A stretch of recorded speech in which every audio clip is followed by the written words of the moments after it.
लोकसभा चुनाव 2024 से पहले कांग्रेस ने अपने वरिष्ठ नेता अशोक सिंह को मध्य प्रदेश से राज्यसभा सदस्य के लिए उम्मीदवार बनाया है।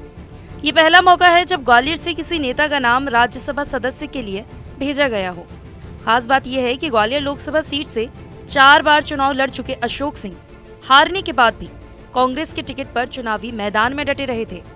ऐसे में बीजेपी के कब्जे वाली इस ग्वालियर लोकसभा सीट पर कांग्रेस के सामने अशोक सिंह के विकल्प के तौर पर नए प्रत्याशी का नाम का चयन करना एक बड़ी चुनौती नजर आ रहा है। तो वहीं भाजपा अब एक बार फिर से सीट पर कब्जा करने की तैयारी में है। ग्वालियर के इतिहास में पहली बार कांग्रेस की तरफ से वरिष्ठ नेता अशोक सिंह को राज्यसभा सदस्य के लिए चुना गया है। ऐसे में लगातार ग्वालियर लोकसभा सीट से 4 बार चुनाव लड़े अशोक सिंह अब इस बार लोकसभा चुनाव 2024 में इस सीट से चुनाव नहीं लड़ेंगे। ऐसे में अब कांग्रेस के सामने ग्वालियर लोकसभा से नए प्रत्याशी का चयन करना एक बड़ी चुनौती बनकर उभरा है, क्योंकि भारतीय जनता पार्टी की कब्जे वाली इस सीट पर हर बार चुनाव हारे अशोक सिंह डटकर खड़े हुए थे। ऐसे में अब प्रत्याशी चयन को लेकर कांग्रेस ऐसा प्रत्याशी खोज रही है जो इस सीट पर मजबूती से डटा रहे और जीत दर्ज कर कांग्रेस का सूखा खत्म कर सके। इसको लेकर कांग्रेस का कहना है कि प्रत्याशी चयन की प्रक्रिया शुरू हो चुकी है, लेकिन इस बार उनके अनुभवी अशोक सिंह चुनावी मैदान में नहीं होंगे। लेकिन उनके अनुभव का फायदा नए प्रत्याशी को जरूर मिलेगा, क्योंकि कांग्रेस के पास प्रत्याशियों की कोई कमी नहीं है। ऐसे में राज्यसभा सदस्य बनने के बाद अशोक सिंह और प्रभावी ढंग से काम कर सकेंगे, जिसका फायदा कांग्रेस को लोकसभा चुनाव में मिलेगा।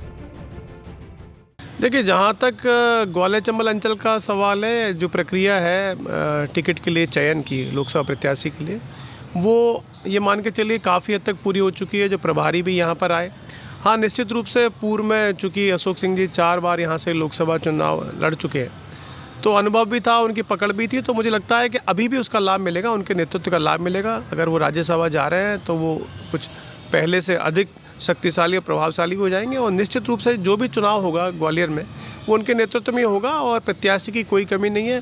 चयन प्रक्रिया चालू है। कांग्रेस एक विचार है, सिद्धांत है और उसी पर वोट डलता है। हाँ, निश्चित रूप से प्रत्याशी की भी छवि काम करती है, तो एक अच्छा प्रत्याशी कांग्रेस लेकर आएगी।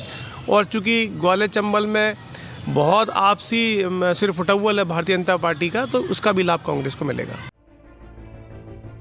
वर्तमान में मध्य प्रदेश कांग्रेस के उपाध्यक्ष और कोषाध्यक्ष पद पर काम कर रहे अशोक सिंह यादव के बारे में अब आपको बताते हैं कि कब कब लोकसभा चुनाव लड़ा।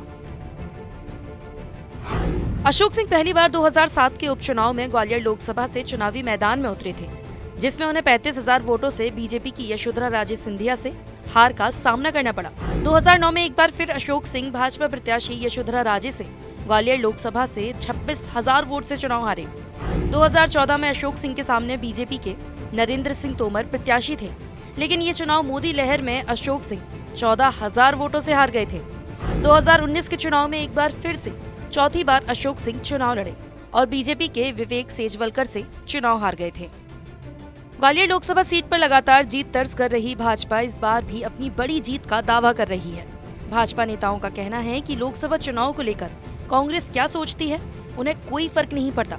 वो निरंतर काम करने वाली पार्टी के सदस्य हैं और अशोक सिंह के राज्यसभा सदस्य बनने या ना बनने से उन्हें कोई फर्क नहीं पड़ता। वो ग्वालियर लोकसभा सीट पर लाखों मतों से जीत जाएंगी। वहीं प्रधानमंत्री नरेंद्र मोदी के 400 सीटों से ज्यादा के लक्ष्य को भी पूरा करेंगे।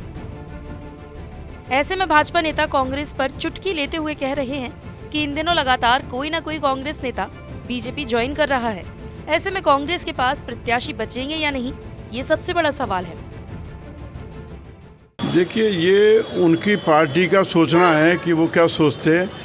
हमारा सोचना है, और हम निरंतर काम करने वाली पार्टी के सदस्य हैं। 4 बार पूर्व में वो यहाँ से हारे हैं, तो मैं समझता हूँ कि उनके राज्यसभा बनने नहीं बनने से कोई हमको फ़र्क पड़ने वाला नहीं है।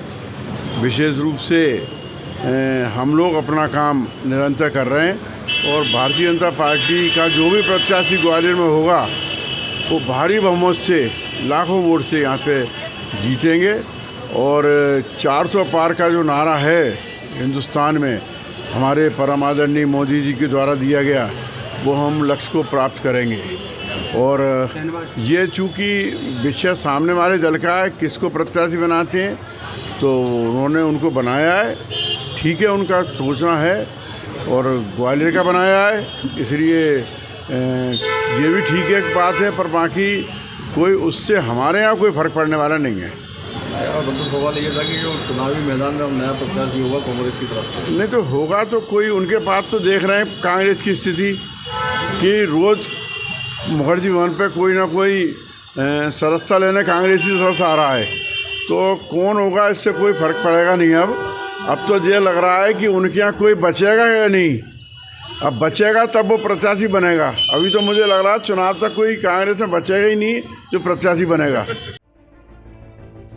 बहरहाल कांग्रेस की ओर से राज्यसभा सदस्य के उम्मीदवार के तौर पर अशोक सिंह के नाम के ऐलान के साथ ही बीते कुछ दिनों से चली आ रही उन तमाम अटकलों पर भी विराम लग गया है, जिनमें कमलनाथ, मीनाक्षी नटराजन, अरुण यादव, अजय सिंह राहुल भैया, कमलेश्वर पटेल को राज्यसभा उम्मीदवार बनाए जाने की बातें कही जा रही थी।